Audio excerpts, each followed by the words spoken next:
투부정사에서 의문사 플러스 투부정사의 개념을 이번 시간에 배워볼게요. 의문사를 쓰고 투부정사를 쓰는 경우를 많이 보게 되죠. 문장에서 보게 되는데 이것이 문제로 나올 때는, 그러니까 선생님들은 이것을 의미 중심으로 공부할 때는 그렇게 어렵지 않은데 자꾸 구문을 절로 바꾼다든지 반대로 하는 것들을 너무 좋아해요. 그래서 이거를 구체적으로 알아보면 되겠습니다. 자, 의문사가 접속사로 쓰일 경우에 다음에 문장이 나오게 된다. 자, 이게 무슨 뜻일까요? 의문사가 접속사로 쓰인다. 의문사라는 거는 우리가 의문문 만들 때 쓰는 거예요. 그러니까 쉽게 얘기해서 How do you think? 뭐 이런 식으로. How do you know? 그럼 우리가 궁금한 게 있어서 상대방한테 물어볼 때 모르잖아요. 그것을 모르기 때문에 how라고 물어봐야 되죠. 어떻게 알았어? 너 친구한테 들어서 그것을 알았어? 이런 것보다도 어떤 방법으로 뉴스를 통해서 알았어? 이게 아니라 어떤 경로를 통해서 알았는지 전혀 모를 때 How do you know? What do you like? 넌 무엇을 좋아해? 넌 바나나를 좋아해? 넌 딸기를 좋아해? 이렇게 물어보면 모든 걸 다 물어봐야 되잖아요. 그래서 무엇을 좋아해? What do you like? 이렇게 물어본단 말이에요. 자, 의문사라는 것은 몰라서 물어보는 거. 한마디로 모른다. 몰라서 바꾼 단어예요. 자, 그러면 이것이 왜 접속사로 쓰이냐? 접속사라는 것은 문장과 문장을 연결해 줄 때 쓰는 거잖아요. 예문을 바로 볼게요. He wanted to learn how to make kimchi. 그는 원했어요. 이것이 문장이에요. 뭘 원했냐면 배우는 걸 원했대요. 뭐 how to make kimchi. 다시 한번. 무엇을 배우냐면 김치 만드는 법. 어떻게 김치를 만드는지. 자, 그러면 이 문장이 너는 어떻게 김치를 만드니라는 문장이 아니잖아요. 그죠? How do you make kimchi? How do you make kimchi? 이런 게 아니라 어떻게 김치를 만드는지를 그녀는 알기를 원했다. 이렇게 하나의 문장이 들어가고 이렇게 문장이 들어가고 그다음에 또 이제 또 다른 문장을 이렇게 연결해 주어야 할 때 이렇게 연결해 주어야 할 때 그때 쓰이는 것이 접속사라고 하는 거예요. 그래서 의문사가 접속사로 쓰였다는 것은 뭐냐면 원래 의문사의 기능을 가지고 있는 단어가 그대로 그 단어의 의미를 살리면서 이 단어의 의미가 살아있는 걸 볼까요? How, 어떻게 라는 뜻이 그대로 살아있잖아요. 이 접속사의 역할을 하면서도 의문사의 역할을 동일하게 가지고 있을 때 이것을 의문사 접속사라고 합니다. 그렇게 해서 문장이 완성이 됐어요. 그러니까 이 문장을 만들기 위해서는 이 밑에 있는 48번이 원래 문장인데 He wanted to learn how he should make kimchi. 이게 원래 문장이에요. 간접 의문을 만들 때 주어 서술어가 나오고 그 앞에 접속사 역할을 하는 것이 들어갔잖아요. 그렇게 해서 이 앞에 있는 문장과 아이고 바뀌었네. 얘랑 바뀌었네. 다시 한번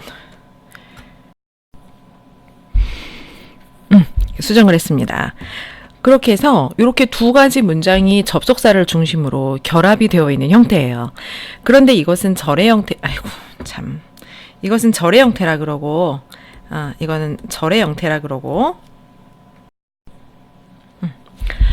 이것을 절의 형태라 그러고 이것을 구문의 형태라고 하죠. 그래서 이 상호간의 관계를 이해하면 돼요. 나머지도 같은 원칙에 준해서 움직입니다. 그가 무엇을 해야 된다라는 뜻이기 때문에 그 당위성을 나타내는 조동사. 왜 말이 갑자기 생각이 안 나지? 조동사를 반드시 써줘야 돼요. 그래서 he should make. 중요한 것은 조동사 뒤에는 동사 원형이 옵니다. 조동사 뒤에는 동사 원형. 실제로 많은 학생들이 이것을 다 공부를 하고 시험을 보죠. 자꾸 시험 얘기를 해서 미안하지만 시험을 무시할 수 없기 때문에. 그래서 시험을 위해서 이렇게 열심히 공부해요. 시험을 본다고 생각하니까 얼마나 더 긴장을 하고 받겠어요. 그런데 시험 볼 때 틀려요. 결정적으로 틀리는 것은 공부를 안 해서 틀리는 학생, 뭐 백지를 써서 틀리는 학생보다도 뭔가 공부를 했는데 부분적으로 오류가 남아서 틀리는 경우가 대부분이에요. 그게 더 많아요. 그렇게 틀리는 것 중에 하나가 조동사 뒤에 동사 원형을 쓰지 않는 겁니다.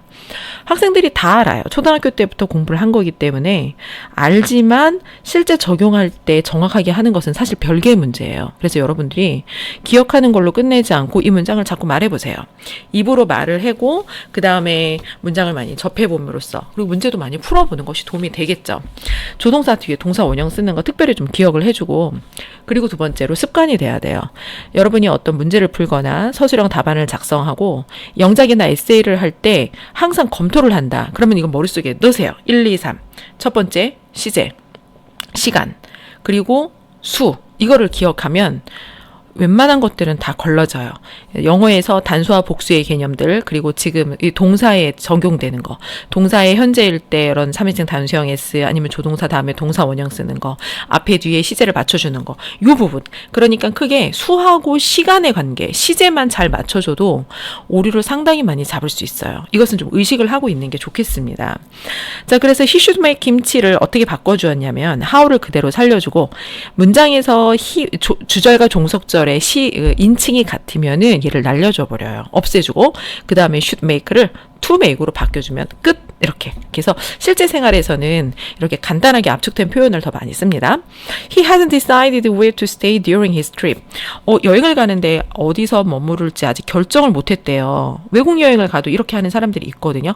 현지에 가서 뭐 비어있는 곳을 트라이 하면은 뭐 더 할인이 된다거나 하는 이점도 있긴 하는데, 운이 없으면 방이 없을 수도 있고, 원하는 호텔이 이제 다 풀북이 될 수가 있죠. 북이라는 단어는 책이라는 뜻이 아니라 책에 기입하다라는 뜻에서 장부에 기록하다, 예약하다라는 뜻이 있습니다. 자, 완료로 썼습니다. 아직 결정을 하지 않았는데 어디에서 머무를지를 결정을 하지 않았대요. 그러면 이 부분에 이런 표현이 원래 절의 형태로 봤을 때는 어떻게 될까요? 자, 아까랑 동일하게 이렇게 표현을 해준다면 이 표현이 이렇게 된 거잖아요. 그래서 여기 he와 여기는 he가 같은 거기 때문에 여기 날려줘버리고 should stay를 to stay로 바꿔주면서 이렇게 완성을 시켜줬습니다. 자, 이번에는 when이 나왔어요. 언제, 뭐 이런 뜻이니까 의미만 적용을 해보자면, Mom didn't tell me when to turn up the oven. 엄마가 언제 꺼야 될지 말을 안 해줬네요. 그럼 언제 꺼야 될까? 뭐 타기 전에 꺼야 되겠죠. 엄마는 말을 안 해줬는데 요거 좀 사형식으로 나왔어요. 그러니까 나에게 말을 해주지 않았는데 언제 무엇을 해야 될지를. 그래서 나에게, 이 엄마가 엄마 머리가 좀 길다고 하고 나에게 이렇게 말을 해줘야 되는데 어떤 사실과 정보를 줘야 되거든요. 불을 언제 꺼야 돼? 라는 것들을 알려주지 않았기 때문에 껐단 얘기인지 태웠단 얘기인지. 자, 볼까요? 언제 꺼야 되는지. 자, 그럼 내가 무엇을 해야 된다라는 내용에 should가 들어가야 된다 그랬죠? 그래서 거꾸로 하는 게 더 좋은데 이 문장을 이렇게 바꾼다라고 생각을 하면, 엄마는 말하지 않았는데 불을 끄는 거는 나네요. 아까 이 문장하고 좀 달라요. 그래서 여기는 엄마와 내가 다르네요. 그러면 여기에 왜 I를 쓰지 않았을까요? 이거는 사형식 구문이기 때문에 이 미를 보면 알 수 있잖아요. 나에게 말했는데 어떤 것을 꺼야 되는지 문맥상 당연히 엄마가 끄는 것이 아니라 내가 끄는 것이 되기 때문에 여기에서는 이렇게 전달이 될 수 있습니다. 동일하게 이렇게 이제 투부정사로 바꿔줬고요.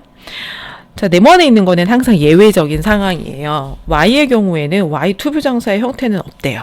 이것은 관습적으로 이해를 해주면 됩니다. Nobody knows why we sleep for a long time, so long. 우리가 왜 그렇게 오래 자는지 모른대요. 아무도 모른대요. 뭐 하나님이 그렇게 만들었으니까 그랬겠죠. Nobody knows why to sleep. 이런 표현 본 적이 없죠. 그래서 이것은 없다. 뭐 굳이 외울 필요는 없고요. 사실은 학자들이 보다 보니까 이건 없네. 부사? 의문부사 쭉쭉 정리해보니까 얘는 없다. 이렇게 정리를 하고 발견하게 된 거예요. 자, 그 다음에 의문 대명사. 아이고, 이걸 왜 나눠놨나. 선생님도 논리적으로 정리하는 거를 참 좋아해서 똑같이 의문문으로 만드는 거지만 부사 역할을 하는 것이 있고 명사 역할을 하는 것이 있잖아요. 여기서 구분을 해줍시다. 보면은 I don't know what I should do for my parents on Parents' Day. 이걸 봅시다. 전치사 플러스 명사 나왔어요. 또 전치사 플러스 명사 나왔어요. 이거 다 수식어란 뜻이에요. 없어도 된다. 그러면 여기서 뼈대가 되는 문장은 뭐냐면은 제일 중요한 문장은 What I should do 이 문장이에요. 나머지는 다 수식어니까 없어도 된다. 그러면 다시 문장 구조를 살펴보면 I should do, do가 타동사입니다. 무엇을 하다라는 뜻이에요. do가 무엇을 하다. 그래서 목적어가 필요하단 말입니다. 이게. 그러면 이 무엇을에 해당하는 것이 과연 무엇일까요? 요거. 그래서 얘는 목적어가 되는 거예요. 이게 바로 아까 아까 봤던 이 부사 역할을 하는 where과 다른 거죠. 이 문장에서 where이 없고, 그러니까 where이 부사 역할을 하기 때문에 나머지로, 얘는 없어도 되고, 나머지로 완전한 문장의 형태가 되는데, 여기서는 what이 없으면 절대 안 되는. 즉, 여기 what이 이 뒤에 있는 문장에서 어떤 주어나 목적어 보어에 해당하는, 즉, 명사에 해당하는, 뭐뭐 하는 것, 그러니까 뭐뭐 하는 어떤 것을 내가 해야 된다. 이런 의미로 반드시 what이 명사 역할을 하게 되는 겁니다. 그래서 요거를 구분해 줄 필요가 있는 거죠. 그래서 이 what을 빼버리고는 나머지로 불완전한 문장이 돼요. 불완전하다. 자, 다시 한번 볼까요? 불완전하다라는 게 뭐냐면 여기 나와 있는 것이 검은색으로 할까?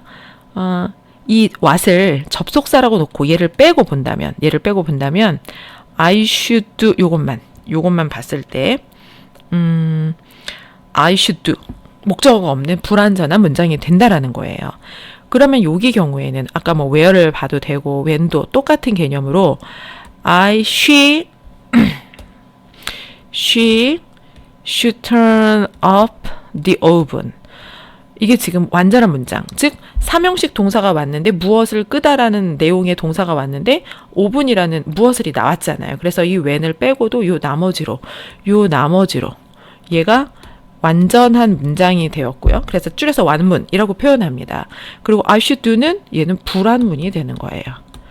그래서 이게 문법적으로 완전한 문장과 불완전한 문장을 구분하는 능력을 갖추는 게 되게 중요해요. 그래서 여기서 다 설명은 하지 않겠지만 그렇게 접속사의 기능을 볼 때 중요하기 때문에 요 개념은 조금 익숙하게 하고 갑시다. 자, 그 다음 의문 형용사라는 거를 볼게요. 의문 형용사. 자, 여기에서 I don't know what kind of sports to learn. 자, 요 문장이 원래는 이렇게 되는 거네요. I don't know what kind of sports I should learn. 이 안에서, 그러니까 요 안에 있는 문장에서 주어 동사를 한번 찾아봅시다. 여러분이 한번 스스로 빨리 해보세요. 여기서 주어 동사를 찾아보자면 어떤 경우에는 what kind? 뭐 of sports? 막 이렇게 보는데 지금 what kind of sports는 하나의 덩어리로 빨리빨리 보여야 돼요. 지금 what kind of sports 하면서 이렇게 쭉쭉쭉 들어가고 수식어 들어가고 what kind? 그러면 I should learn. 이게 주어고 이게 서술어고 이게 목적어구나. 자, 그래서 해석을 해보자면 나는 배워야 합니다. 무엇을? 어떤 종류를. 수식어 포함합니다. 나는 배워야 합니다. 스포츠의 어떤 종류들을. 이렇게 이해가 되죠. 그래서 이때 what은 앞에서 봤던 것처럼 무엇이라는 뜻이 아니라 어떤 종류. 그래서 어떤 이런 의미로 쓰였기 때문에 의문 형용사라고 볼 수 있어요. 그래서 이것 자체가 kind를 꾸며주고 형용사는 명사를 그 뒤에 씀으로써 명사를 꾸며주는 역할을 하기 때문에 what이 독립적으로 사용되는 것이 아니라 what 다음에 명사는 항상 같은 덩어리로. 그래서 여기서 what kinds I should learn 뭐 of sports 이렇게 쓰는 것이 절대 아니고 what kind of sports 이렇게 같이 what kind 이렇게 what I should learn kind of sports 뭐 이런 것도 아니고 이렇게 왜 말이 안 되는 문장을 지금 선생님이 말을 하냐면 실제로 그렇게 말을 하는 친구들이 많기 때문이에요. 자, 그 다음 예문 볼게요. I don't know. 요 문장 먼저 볼게요. I don't know. 모른대요. Which road I should take up. 아유, 얘가 지금 오타가 난 것 같은데. 이거 빼고요. 이렇게. Which road I should take up. 자, 여기에서 주어를 찾아볼게요. 아까랑 똑같이 내가 테이크합니다. 이 길을. 그렇죠. 그래서 지금 요것이 which road 어떤 길이니? 아까 what하고 같은 개념으로 what이 명사를 꾸며주는 거예요. 어떤 무엇을. 자, 그렇게 해서 이 의문사가 혼자 쓰이지 않고 어떤 명사와 같이 지금의 특징은 덩어리를 이루면서 이렇게 같이 쓰이는 경우를 봤고요. How to fix the computer is not easy. 이때 그 how 구문이 지금 봤던 의문사 플러스 투부정사의 구문이 이렇게 주어로 들어가는 경우가 있고 그 다음에 지금까지 우리가 봤던 많은 패턴과 동일하게 목적어로 쓰이는 경우를 봤고 그 다음에 the problem is when to do it. 그 문제는 언제 하느냐이다. 그렇게 해서 비동사 뒤에 주어랑 같은 개념의 보어로 쓰이는 경우까지 문장 속에서는 다양하게 쓰일 수 있다라는 마무리 설명을 했습니다. 그래서 뭐 그렇게 어렵지 않은데 구와 절을 자유롭게 바꿀 수 있는 것만 연습을 하면은 해석에서도 큰 어려움이 없는 그런 부분이었어요. 자, 다음 시간에는 부정사가 시간을 어떻게 나타나는지를 보겠습니다.